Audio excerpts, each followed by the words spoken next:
certainly. My name is Emily Dalerta, and I've been a certified medical interpreter for Spanish for 6 years. I was certified in 2013, and I have the honor of currently serving as a director on the National Board of Certification for Medical Interpreters, as well as the state chapter chair for the International Medical Interpreters Association, and I was elected to the board, the national board, in June of last year. Wow, that's amazing. How would you describe your day-to-day work experience as a medical interpreter? As a medical interpreter, it's never boring. It's always fascinating because you never know what's going to come up. You never know what the patient is being seen for, what they're coming in for. So that always makes it exciting. Mm-hmm. I work in the evenings primarily, so I handle a lot of emergency room consults, and it's always very gratifying being able to be there to help bridge the gap, the language gap for both patients and providers, mm-hmm. so that both could meet the needs of this or of the encounter. Mm-hmm. So you mentioned what you find very rewarding about your job, but is there a certain aspect of it that's most challenging to you? One aspect that can be challenging, that I find probably the most challenging, is establishing that it is a profession, that medical interpretation should be done by professionals, that it is a professional endeavor, mm-hmm. and a professional work. And I mean, it's something we as medical interpreters always have to keep in mind, that family members have been right on for a long time, and it is still a developing profession.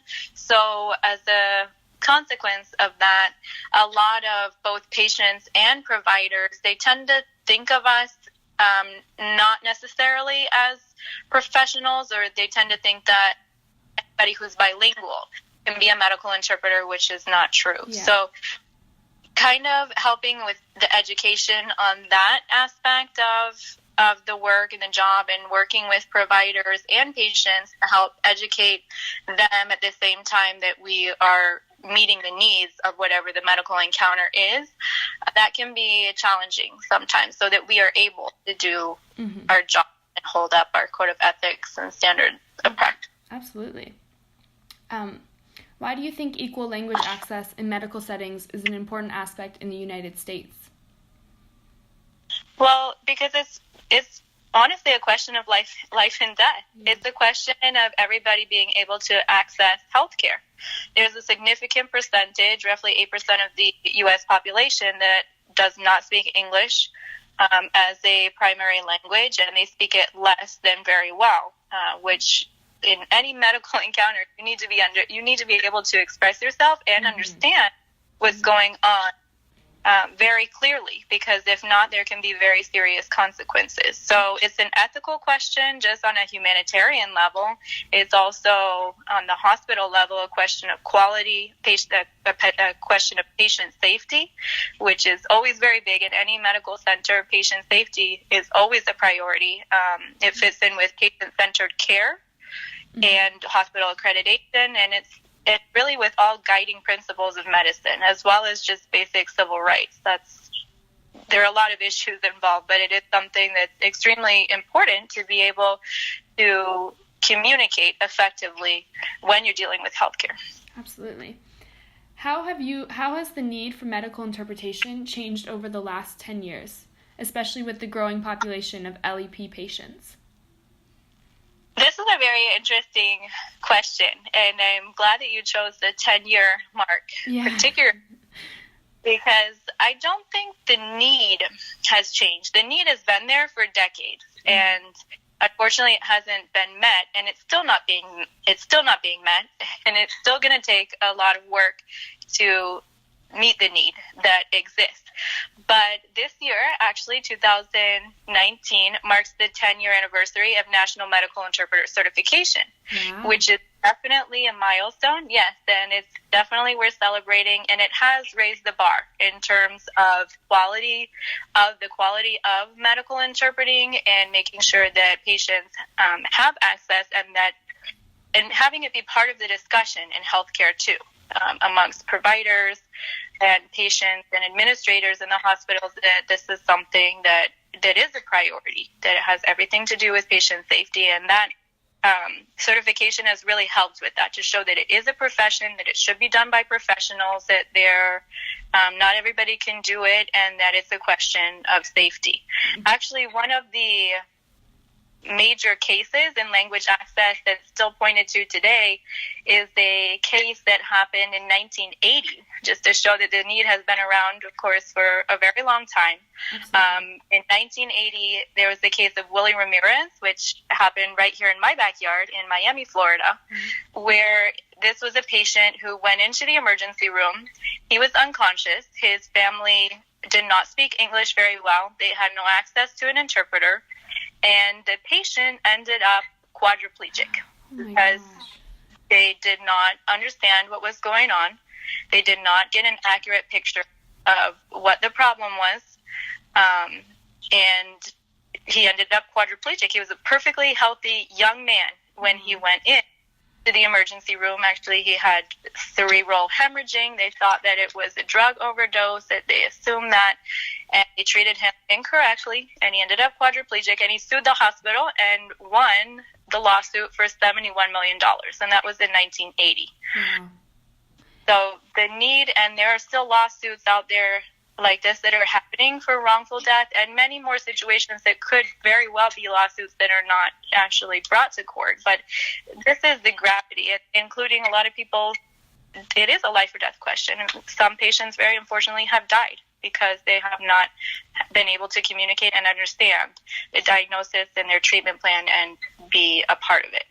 So the need hasn't really changed. I would say it's been there for decades, but definitely the discussion and the knowledge amongst providers as well, that it is necessary to use a professional medical interpreter.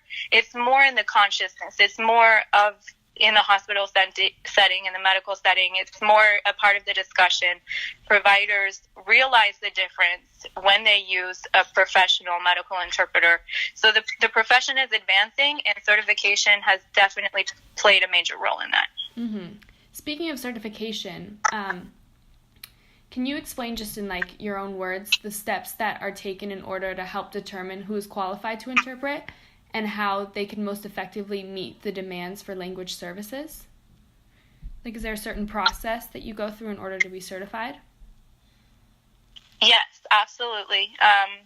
Currently, it's up to the individual hospital or clinic or doctor's office what they're going to do. And unfortunately, too many of them still do not even have interpreting services available or translation services available for patients. Wow. But in terms of, there are certain prerequisites and then that need to be met in order to become certified, and then passing the certification exam. Some hospitals are in the forefront of advancing medical interpreting and language access and realize the importance of this, and they have made sure their entire staff is certified. So those hospitals are definitely a shining example to others. And to become certified, currently there are two actually national certification bodies, the National Board of Certification for Medical Interpreting, and then the Certification Commission for Healthcare Interpreting. So there are two, and in total they certify 7 languages total. We need many more. Yes.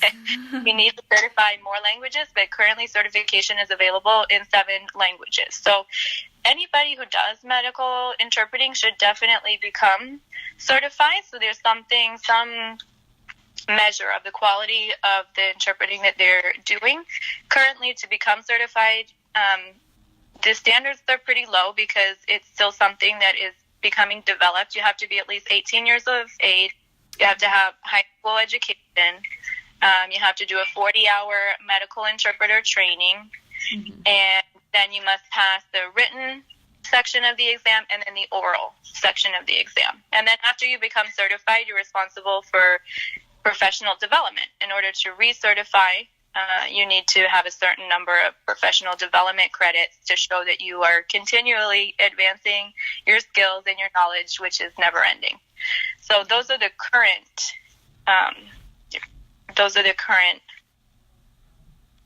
standards for both certification bodies, national certification bodies, in order to become certified. And that really is, at this point in time, the gold standard to be certified if you are going to be a practicing medical interpreter. Perfect.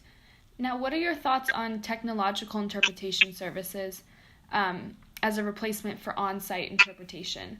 And then what do you think are the pros and cons of using a mix of language service modalities? This is also a very good question. It is very pertinent. This has always been my opinion, but also it's something that I've seen carried out in hospitals that have very well-functioning language access departments, language services departments. Mm-hmm. In order to just meet the need, you need all three modalities. It's not a question of one versus the other. All three have to be in place. And by the three, I'm referring to on-site interpreting, mm-hmm. video remote interpreting, and over-the-phone interpreting. All three of them, in order to, especially when you're dealing with a hospital system, and this is what I've seen in some of the bigger hospitals that are working really hard to meet the language need and that have excellent language services departments, is they have all three modalities. And I'll explain why, because you need somebody on site because you develop more of a rapport. You can work with the other providers. Medical interpreters are part of the treatment team. And so it's beneficial for compliance as well, and just having discussions with providers and patients to have somebody on site. That's very important, I believe. And then video remote interpreting, it definitely meets the need because it's something that's available on demand. It's 24/7. Most languages. So, for example, if you have somebody in the emergency room and you don't have a staff member available, that's a problem. So, what do? You need somebody on demand. So, with video remote interpreting, it's always just a click away, and you can have somebody right there and that is often necessary in medical situations. And then over the phone interpreting is also key because that's what offers the most languages. Over the phone interpreting companies currently generally offer over 200 languages. So you can't have that many languages on staff. And what if you're in DC or in Miami or New York and you're dealing with hundreds of languages? You need to be, and federal law requires that the patient receive interpreting services in the language they are most comfortable with. So that to be compliant, they also have to have access to hundreds of languages. So how do you do that? You have to have over the phone interpreters available to be able to meet that. So really, I think all three of those modalities, in order to have a functioning, even just compliance, for compliance purposes, all three modalities, they're not counterposed. They really all three need to be in place. In terms of Google Translate, because this is something that my colleagues and I were all horrified when we hear. I've had a nurse say to me a few times, I'm just going to translate the discharge instructions with Google Translate. Yeah. My hair stands on end because Google Translate it's not effective for any language means. It's only if it's something very literal, okay. But if there's any gray area, and especially with something as important as discharge instructions or patient safety information or their diagnosis information, it has to be accurate. And Google Translate is simply not up to the task. So that is something that definitely should not be used in a medical setting. You need professional translators and interpreters. And interpreters are not translators, and translators are not interpreters. There are two different skill sets. So, absolutely, yeah. So that's also a key question, is professional translation services available for written information. Speaking of that, what are your thoughts on ad hoc interpreters as a substitution for medical interpretation? This is a very interesting question, too, because Obviously, it's always preferable to use a professional medical interpreter because professional medical interpreters follow a code of ethics. We maintain confidentiality, and we are transparent, and we interpret everything that is said, which is very important. And we also study and do our best to know medical terminology. This is something that nobody can, even in your native language, you don't know it unless you study it. I can tell you that. Yeah. Clearly. And so if you have an ad hoc interpreter, and mainly when we talk about ad hoc interpreters, they're family members. So that's a problem for two reasons. One is they're not going to be, they just simply can't do it because they're not going to be familiar with all the medical terminology involved. They're just not. And I've seen this time and again. So there are going to be errors which could affect the outcome, the patient's health outcome, in many times seriously. And then also, family members should be there to support the patient. They should be able to relax and listen to the information so that they can understand it, so that they can support the patient. Yes. That's very important for patient care as well. So if they're put in the position of having to interpret, that takes their attention away from being able to support the person that they're there with, which is not fair, especially if it's a child. Yes. So anybody that's ad hoc, but here's the complicated part, okay? Because there are not currently enough medical interpreters available.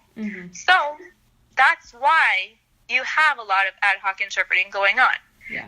So it's a question of we need more education, we need more professional programs for interpreting and translating, we need more people to get certified, we need certification available in more languages. So we definitely have some challenges ahead of us. It's always, so I can't say, never use an ad hoc interpreter, because if no professional interpreter is available, then that's a way to be able to communicate, but it is always safer, it is always better to use professional medical interpreter. And do you think the use of ad hoc interpreters is better than Google Translate? I think you're dealing with the same problem, because the problem is if you mess up on one word, you could be affecting the whole health outcome, the treatment plan, and that could have serious effects. So that's what's posed with using an ad hoc interpreter and with using Google Translate. They're simply not accurate, and they cannot be. There's no way that they will be able to maintain the level of accuracy needed for a medical encounter.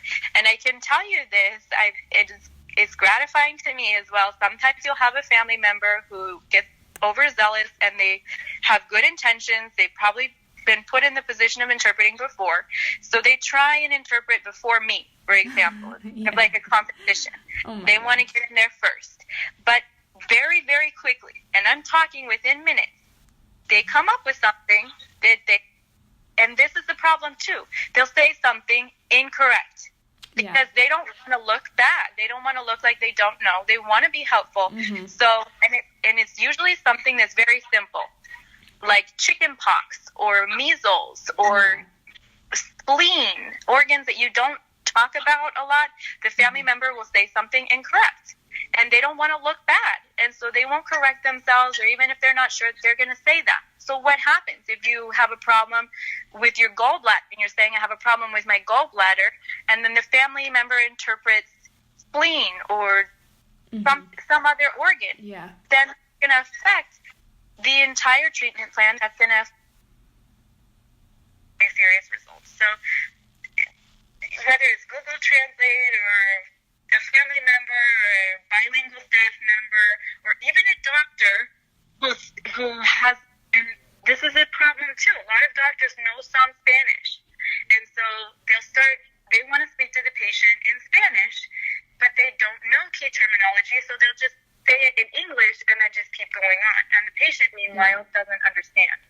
So that's also a problem too, and all of these things, it's just very important to always, whenever possible, to use a professional medical interpreter who will be able to get the message across accurately. Absolutely. So I just have a few more questions. Do we still have a little bit of time? Okay, perfect. Is there an encounter you've had or you'd be willing to share that really impacted you and showed you the importance of equal language access and the need for medical interpretation in clinical settings? Absolutely. I bet. Yeah. Many actually. And you'll see them in the news too. It's very unfortunate. There have been cases of death in many cases because of this issue, because the language access was not provided. Personally, I had this really struck me. I was really appalled by this situation. Of course, I had to keep a straight face because I'm a neutral party in the encounter. But a young woman came in. She was about 16 years old. Yeah. She was 16 years old. And for vaginal bleeding. She was there with her mother. This was the second time that she had gone in to the hospital. The first time it was for the same problem, and the provider told the daughter, the 16-year-old daughter, that she was having a miscarriage. They did not tell the mother. They did not find an interpreter for the mother, who only spoke Spanish, so they left it to the daughter to tell her mother. Do you think a 16-year-old is really going to tell? Is a reliable party to tell their mother that they're having a miscarriage? It's unlikely. So, lo and behold, this young woman did not tell her mother that. She said that it was her period, and that's what the mother believed when they left the hospital. So it continued. They had to go back to the hospital. At this point, they did get an interpreter. They got me on the line, and the doctor was explaining to the mother that the situation was so serious at that point that they were going to have to do surgery, and it might be necessary to do a hysterectomy on a 16-year-old girl. Oh my gosh. All because they did not get an interpreter for the mother so that she could understand what was going on, so that she can help treat her daughter effectively and respond and understand what was going on. A hysterectomy on a 16-year-old girl. So, and that's not the worst of the cases. Like I said, there are cases where patients die because of the situation. But you can see the gravity. The doctor that it was explaining it didn't even accept responsibility or apologize or anything. So it's really heartbreaking because something that should never happen. It's something that is completely avoidable. And it's hopefully, we know that these situations are going on, and hopefully it will be less and less the more that professional interpreting services are used. Wow. That is horrible. So I just have one final question for you. Are there any final comments you'd like to make that could contribute to my senior project, especially in regards to the prevalence of language barriers in medical settings and your take on the importance of professional medical interpretation? Yes, well, I want to thank you for taking an interest in medical interpreting and for focusing on this issue for your project. It's very commendable. Thank you.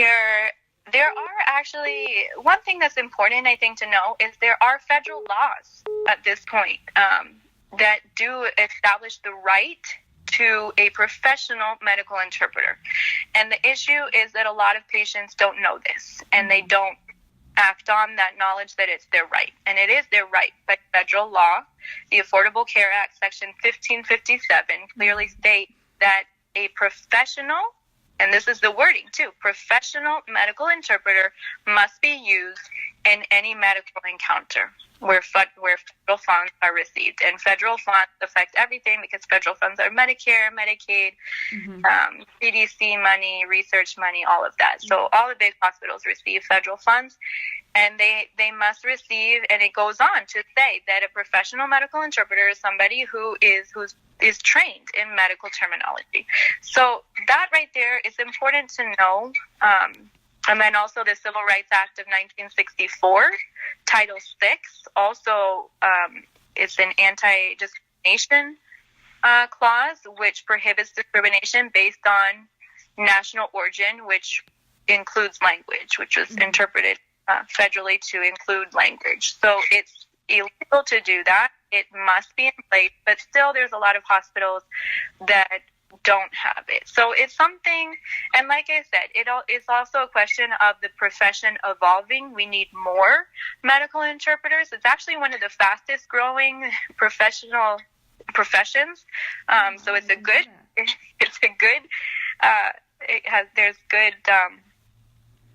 there's a good future in translation and interpreting, just in general, translation and interpreting, but certainly medical interpreting is included in that. We need more. We need more in certified interpreters. We need to be able to, at one point, raise the requirements for certification, hopefully to a 4-year university level, which most medical interpreters do actually have a 4-year college degree or even master's that are currently working. So we need certification available in more languages, and that's something that the national board is prioritizing as well. We want certification to be available in more languages so that more colleagues and professionals that have been waiting for 10 years to get certified will have the opportunity to do that, so that they can have something that shows that their skills have been verified as well, which is important for patient safety and just for compliant quality healthcare in general. Yeah. Well, thank you so much for speaking with me. I really appreciate it. It was so helpful. My pleasure. Yeah, my pleasure. Thank you so much. Thank you for doing this again, and please don't hesitate to follow up if you have any other questions or anything else that I can offer help with. I'm more than happy to do so. Thank you so much. I really appreciate it. My pleasure. Have Good a luck good to you. day. Thank you so much. Bye. Bye.